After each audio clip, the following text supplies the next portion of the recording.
Can you imagine if the entire global internet suddenly went down tonight? Google would be wiped out, Wikipedia would vanish, and millions of historical documents, medical records, and technological blueprints stored on servers around the world would vanish in an instant. Tomorrow morning, humanity would wake up blinded by information and be forced to rebuild civilization from scratch. This horrific digital tragedy actually happened in the real world over 1500 years ago. The place was called the Library of Alexandria. To modern minds, this place is often remembered only as an old building filled with bookshelves that burned down overnight. A simple narrative of fire, a conqueror's torch, and the disappearance of ancient papers. However, its true history is far darker and more complex than just the flames. Alexandria was more than a mere repository of papyrus. It was the center of planet Earth's consciousness, a vast institution where humanity's collective memory was collected, preserved, and developed. In its marble corridors, ancient thinkers weren't predicting the future with superstition. They were calculating it with mathematics. When most people in other parts of the world still thought the Earth was flat and rested on the back of a giant tortoise, scientists in Alexandria had already measured the Earth's circumference using the shadow of a stick, with an accuracy that astonishes modern science. When disease was considered a curse of the gods, it was here that the human nervous system was first dissected and medically mapped. In fact, there's one fact that's often overlooked in school history books. Centuries before James Watt sparked the Industrial Revolution in Europe with his steam engine, an engineer in Alexandria named Hero had already invented aerophile, a spinning ball machine powered by steam pressure.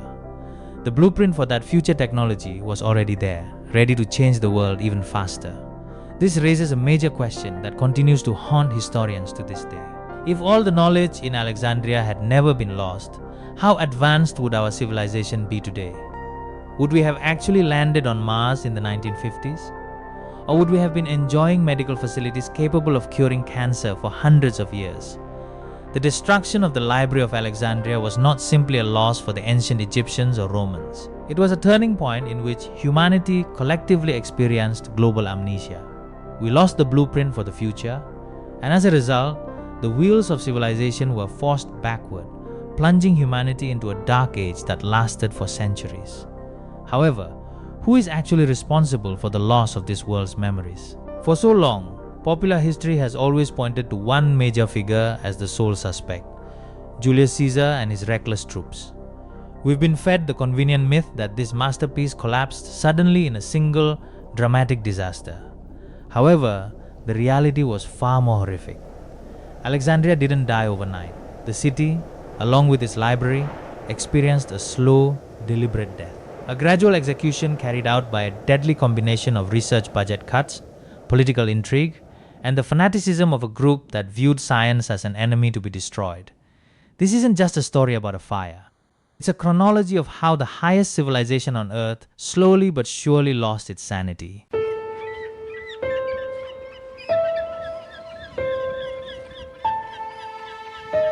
To understand how the world's greatest center of learning could collapse, we need to go back to the beginning.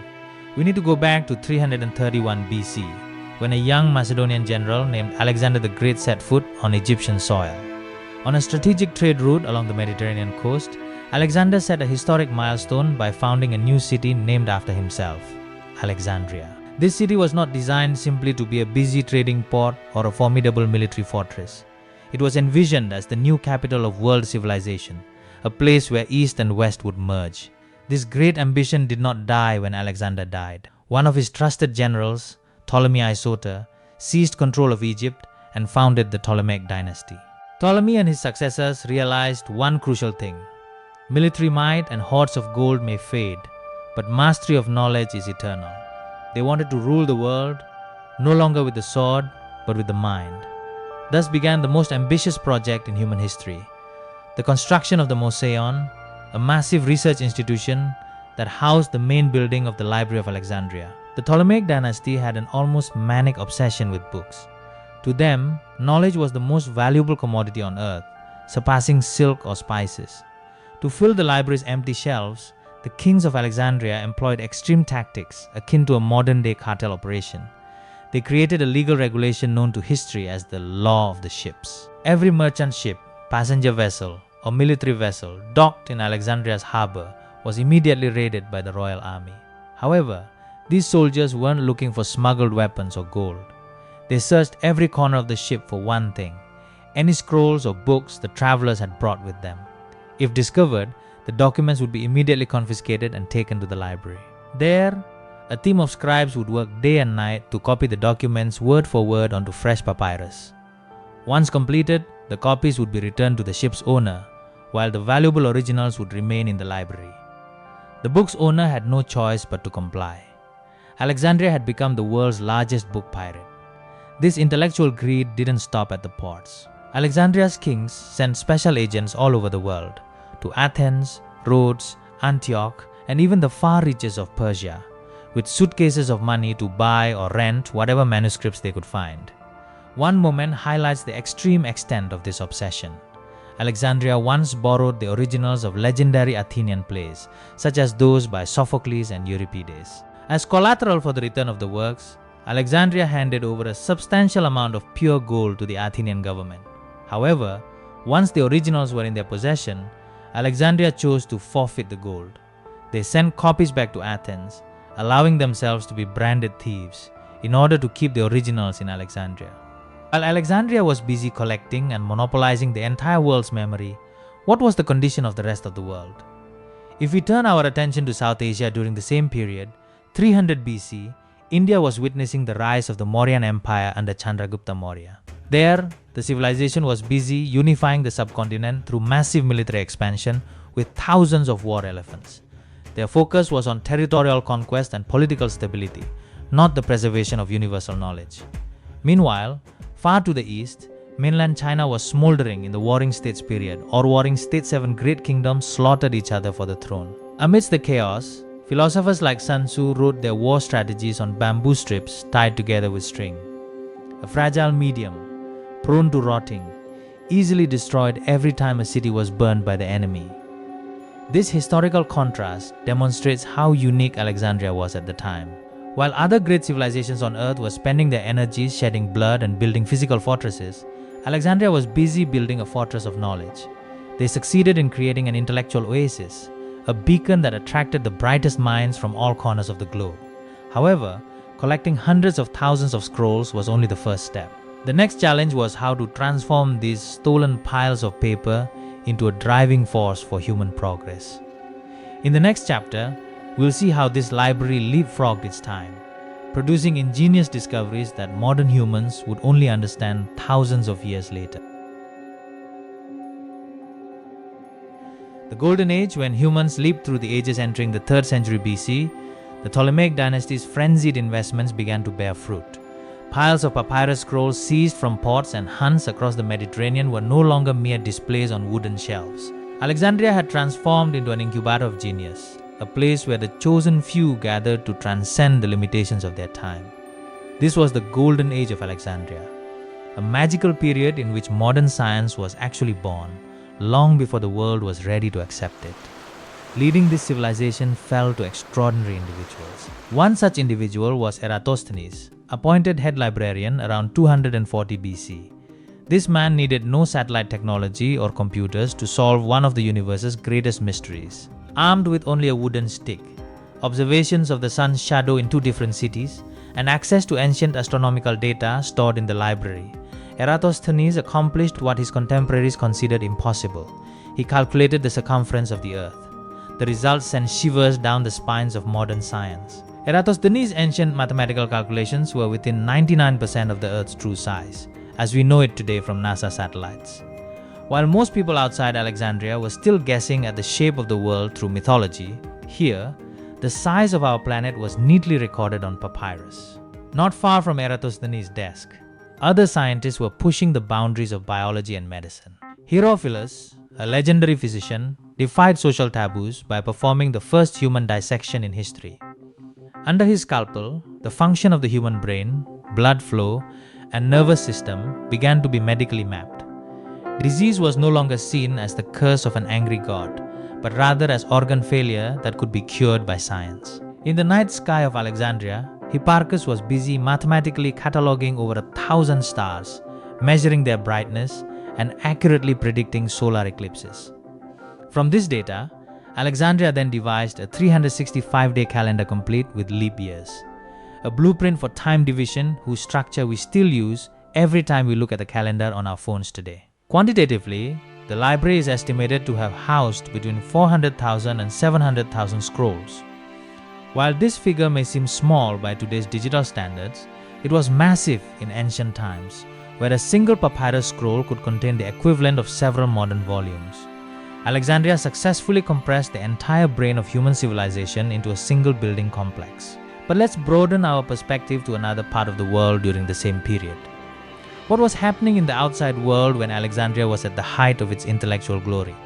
If we travel to the Far East, specifically in 213 BC, mainland China was being unified under the iron grip of Emperor Qin Shi Huang of the Qin dynasty. In stark contrast to what was happening in Alexandria, the Qin dynasty perpetrated one of Asia's greatest cultural tragedies, a policy of book burning and the burying of scholars alive. Emperor Qin Shi Huang considered books on philosophy, history, and critical thought a threat to the political stability of his empire. Thousands of precious manuscripts were burned to ashes, and hundreds of scholars who refused to submit were buried alive. While Alexandria worshipped books as their new gods, ancient China destroyed them in the name of ideological uniformity. These two civilizations were moving in opposite directions. The tragedy in China was a warning sign from history. It demonstrated the fragility of science when confronted with absolute political power.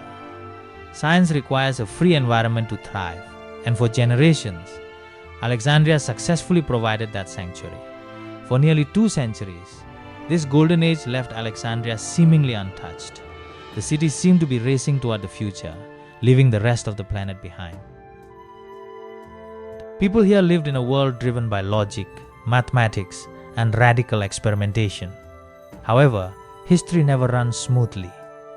Alexandria's intellectual arrogance and treasure trove of knowledge slowly began to attract the attention of a hungry new military power across the seas, an empire driven not by philosophers but by generals on iron horses. Rome was lurking, and dark political storm clouds were beginning to move closer to Alexandria's harbor.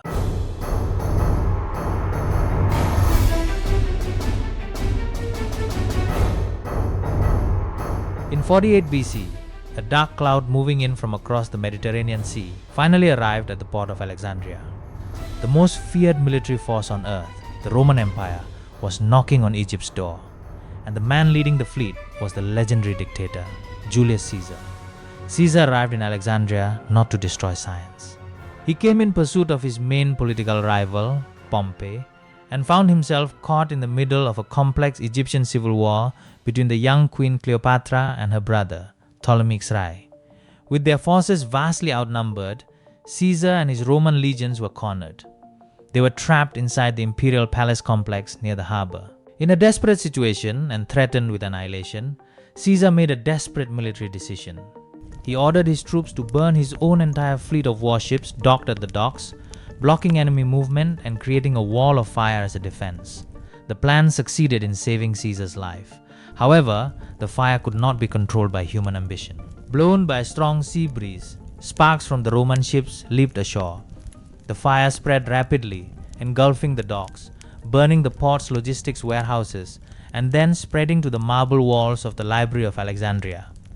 Black smoke billowed into the Egyptian sky, carrying with it the ashes of thousands of precious manuscripts that had been burned. This event sparked the greatest myth in popular history. For centuries, the world condemned Julius Caesar as a lone villain, a barbarian who burned down the Library of Alexandria in one tragic night. We were presented with a false, romantic narrative that all the world's knowledge was instantly destroyed by the torches of the Roman army. However, modern historical investigations have uncovered a surprising plot twist. Alexandria did not die that night. A close analysis of ancient records suggests that the Caesar incident likely burned the storage warehouses near the port containing copies of books ready for export and grain stocks. Not the main library building. The great librarian, hundreds of thousands of scrolls of its primary text survived the disaster. In fact, a few years later, Roman general Mark Antony gifted Cleopatra 200,000 new scrolls from the Library of Pergamon to replace every page of the manuscripts damaged by Caesar's actions. The myth of this one-night conflagration was deliberately exaggerated by ancient writers to dramatize the effects of war. The reality was far more ironic. Something that survived the massive conflagration had to prepare for a colder future. To understand how contrasting the world's atmosphere was when this harbor tragedy occurred, we must look at what conditions were like in other parts of the world in 48 BC. If we look at Western Europe, the lands we now know as France, Germany, and England were still shrouded in dense jungle. The Celtic and Germanic tribes lived in tribal civilizations that relied heavily on oral traditions.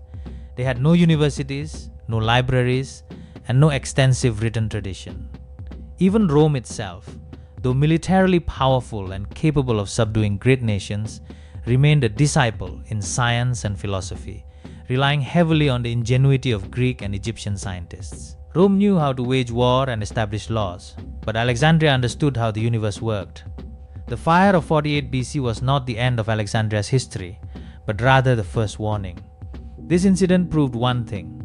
The best protector of knowledge is not the stone walls of a palace or the power of a king, for both can crumble in the blink of an eye due to political ambition. Alexandria survived Julius Caesar's fire. However, the city would never be the same again. The foundations of their freedom of thought began to crack, eroded by Rome's global political influence. And as we will see, the greatest danger to this center of civilization no longer came from the torches of foreign armies, but from within the hearts of men who had begun to forget the importance of reason. Escaping the flames of Julius Caesar did not make Alexandria safe.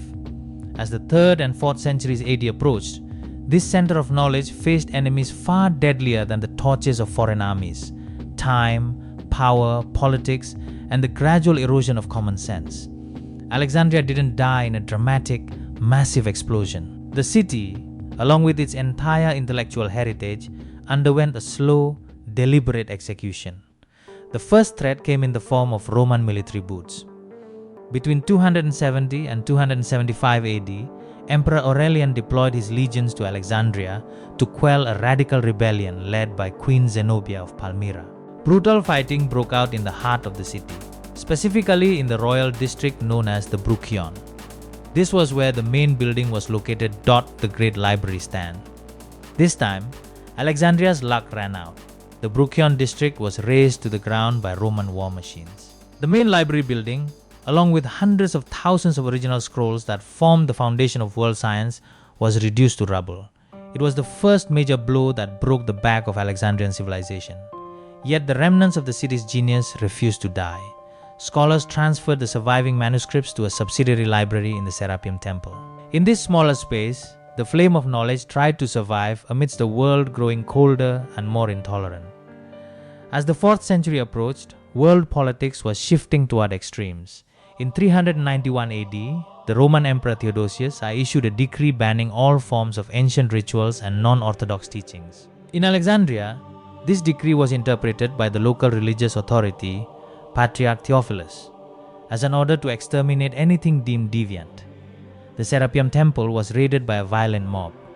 To them, the mathematical, astronomical, and philosophical scrolls of past thinkers were not precious legacies, but heresies to be purged from the face of the earth. Bookshelves were smashed, papyrus sheets were torn, and knowledge accumulated over hundreds of years was burned in the city streets. The culmination of this darkness came in 415 AD. The city still held one last gem, Hypatia, a female genius who was a leading mathematician, astronomer, and philosopher in Alexandria. Hypatia was a living symbol of the remnants of the glory of past rationality. However, in the eyes of the fanatical masses, her intelligence and independence were a threat. In a brutal political demonstration, Hypatia was stopped in the street, dragged from her chariot, and taken into a temple. There, Alexandria's last female scientist was skinned alive with shrapnel and shells before her body was mutilated and burned to ashes. Hypatia's tragic death marked the end of Alexandria's intellectual tradition. The city no longer produced scholars, it produced only dogma and power conflicts. While the center of world consciousness in Alexandria was dying and losing its mind, what was happening in other parts of the world in 400 AD? If we cross the Atlantic Ocean to Central America, the ancient Maya civilization was on the verge of its zenith. In magnificent cities like Tikal, Maya astronomers were busy building stone observatories, observing the motion of Venus, and devising their own complex calendar and hieroglyphic writing system. Yet they thrived in utter isolation, separated by vast oceans, unaware that across the world, a giant beacon of science had just been forcibly extinguished. Meanwhile, in Europe, the collapse of the Western Roman Empire dragged the entire continent into the Dark Ages.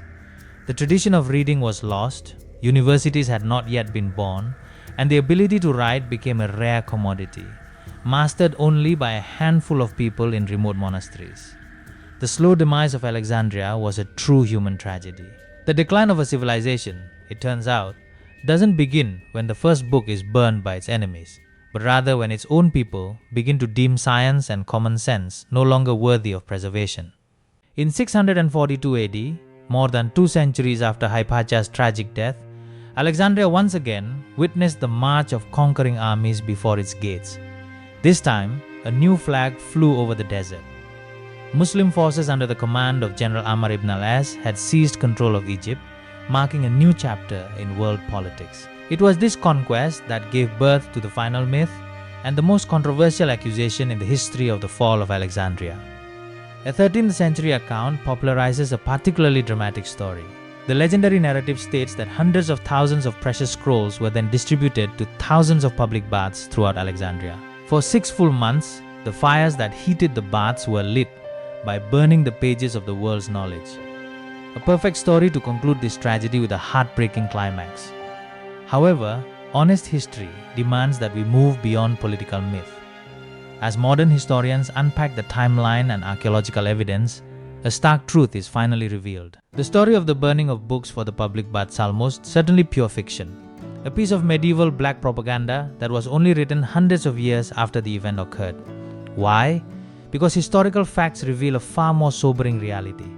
When the Muslim army arrived in Alexandria in 642 AD, the Library of Alexandria no longer exists. There were no shelves to be destroyed, no papyrus scrolls to be confiscated, and no scraps of knowledge to be burned for the public bath. All this had been lost hundreds of years before the new conqueror's banners were raised. The main campus in the Bruchian district had been razed by Emperor Aurelian in 272, and the subsidiary library in the Serapeum Temple had been destroyed by a mob on the orders of Patriarch Theophilus in 391. The Muslims had found no center of learning. They had inherited only a magnificent port city that had lost its intellectual soul.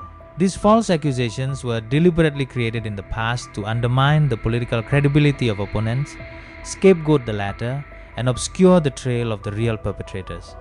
The greatest irony of this final chapter is that history reverses its course. The forces charged with destroying the remnants of Alexandria's knowledge later become the most aggressive in preserving the fragments of ancient knowledge that had spread beyond Egypt before the city's fall. By the time the conquest of 642 CE dawned, the Library of Alexandria's physical history was indeed over. It had become a ghost in the annals of history. However, the greatest mystery that remains is not who lit the final flame, but where the sparks of knowledge that had been secretly rescued by intellectual exiles went. Because in the final act, we will see that even though the marble buildings have crumbled to dust, what was born from the womb of Alexandria refused to be extinct and slowly began to rebuild the path for humanity to find its way home to the future. Now, the ashes of battle have settled. The majestic marble walls have crumbled to the ground, and the hundreds of thousands of papyrus scrolls that once held the collective memory of planet Earth have evaporated with the winds of history. The Library of Alexandria is gone. But the greatest conclusion of this tragedy is not the extent of the fire that burned, but rather a cold truth we must face. Alexandria was not destroyed overnight by the torch of a ruthless conqueror. This center of world science died because humanity stopped caring. It was executed gradually by research budget cuts, the prioritization of short-term political ambitions, and the fanaticism of groups that viewed science and dissent as enemies to be destroyed. This is a lasting memorial to our civilization. History clearly teaches that darkness did not begin when the first book was burned, but when society began to deem books and common sense irrelevant. Despite its physical destruction, fate had a unique way of preserving the essence of Alexandria. Before the city gates were sealed by darkness, a silent miracle occurred. Over centuries of turmoil, scholars, librarians, and intellectual exiles secretly copied, hid, and transported fragments of these precious manuscripts out of Egypt. They carried the sparks of this knowledge with them to the east. The mathematical texts of Eratosthenes, the medical texts of Herophilus, and the astronomical texts of Hipparchus found a new refuge in Constantinople, Persia, and culminated in Baghdad. Under the auspices of the House of Wisdom during the Islamic Golden Age, the intellectual flame of Alexandria was rekindled. These ancient texts were not only preserved but also translated, re-examined, and expanded beyond their original limits. As the centuries passed, the knowledge preserved in the East slowly trickled back to Europe, sparking the dawn of the Renaissance and ultimately giving birth to the modern world we enjoy today. Hero of Alexandria's once forgotten steam engine eventually became the driving force behind the Industrial Revolution that transformed the face of the planet. We may have lost the original blueprint for the future, and humanity may have paid a heavy price, plunging into the dark ages for centuries. However, the legacy of Alexandria proves that truly brilliant ideas refuse to die. Buildings may be destroyed, people may be flayed, but the knowledge embedded in human consciousness will always find its way back. Today, in a digital age where all the world's information is at our fingertips, the shadow of Alexandria still lurks. We have unlimited access to knowledge, yet we also live amidst a storm of polarization, the abandonment of facts in favor of narrative, and an eroding concern for the essence of truth. Modern Library of Alexandria is no longer a stone building, but a digital network that connects us all. And the task of keeping that lighthouse burning no longer rests with Ptolemaic kings or Roman generals. That task now lies in each of our hands. For history has shown what happens when a civilization chooses to close its eyes and allow its common sense to burn to ashes.